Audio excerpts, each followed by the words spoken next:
आज हम पढ़ेंगे उर्दू भाषा का विकास, उर्दू लैंग्वेज एवोल्यूशन। कल्पना कीजिए 13वीं से 17वीं शताब्दी की दिल्ली। एक ही शहर में अलग अलग भाषाएं सुनाई दे रही हैं। सैनिक तुर्की और फारसी बोल रहे हैं, व्यापारी स्थानीय खड़ी बोली में बातचीत कर रहे हैं, सूफी संत आम जनता को सरल भाषा में संदेश दे रहे हैं और कवि नई अभिव्यक्तियों को जन्म दे रहे हैं। धीरे धीरे इन सभी भाषाओं का मेल एक नई भाषा को जन्म देता है। यही भाषा आगे चलकर उर्दू कहलाती है। जब दिल्ली सल्तनत की स्थापना हुई तब फारसी प्रशासन और दरबार की आधिकारिक भाषा बनी। दूसरी ओर दिल्ली और उसके आसपास के लोग खड़ी बोली, ब्रज और अन्य स्थानीय बोलियां बोलते थे। कल्पना कीजिए सैनिक शिविरों, बाजारों और सूफी खानकाहों में अलग अलग भाषाओं के लोग रोज मिल रहे हैं।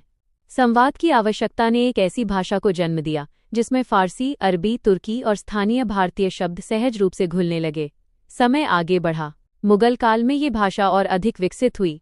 शाहजहानाबाद की गलियों, चांदनी चौक के बाजारों और शाही दरबारों में इसका प्रयोग बढ़ने लगा।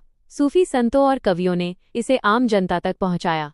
अमीर खुसरो को इस सांस्कृतिक समन्वय का प्रारंभिक प्रतिनिधि माना जाता है। आगे चलकर मीर तकी मीर, मिर्जा गालिब और अनेक महान शायरों ने उर्दू साहित्य को नई ऊंचाइयों तक पहुंचाया। उर्दू ने नस्तालिक लिपि को अपनाया और कविता, गजल, कहानी तथा साहित्य की समृद्ध भाषा बन गई। कल्पना कीजिए पुरानी दिल्ली की शाम है। किसी महफिल में गजल गूंज रही है, कहीं कवि अपनी रचनाएं सुना रहे हैं और लोग भाषा की मिठास में खो गए हैं। उर्दू केवल संवाद का माध्यम नहीं रही, बल्कि दिल्ली की तहजीब, अदब और सांस्कृतिक पहचान का प्रतीक बन गई। आज भी दिल्ली में उर्दू की समृद्ध विरासत जीवित है। यहाँ के साहित्य, संगीत, रंगमंच, फिल्मों और शिक्षा में इसका महत्वपूर्ण योगदान है।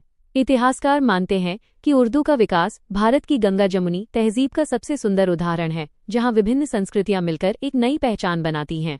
भविष्य के लिए उर्दू भाषा का विकास हमें एक प्रेरणादायक संदेश देता है। भाषाएं दीवारें नहीं, बल्कि दिलों को जोड़ने वाले पुल होती हैं। उर्दू हमें सिखाती है कि जब अलग अलग संस्कृतियां, परंपराएं और लोग मिलते हैं, तब एक नई और समृद्ध सभ्यता का जन्म होता है। दिल्ली की ये भाषाई विरासत आज भी हमें विविधता में एकता, संवाद और सांस्कृतिक सम्मान का अमूल्य संदेश देती है।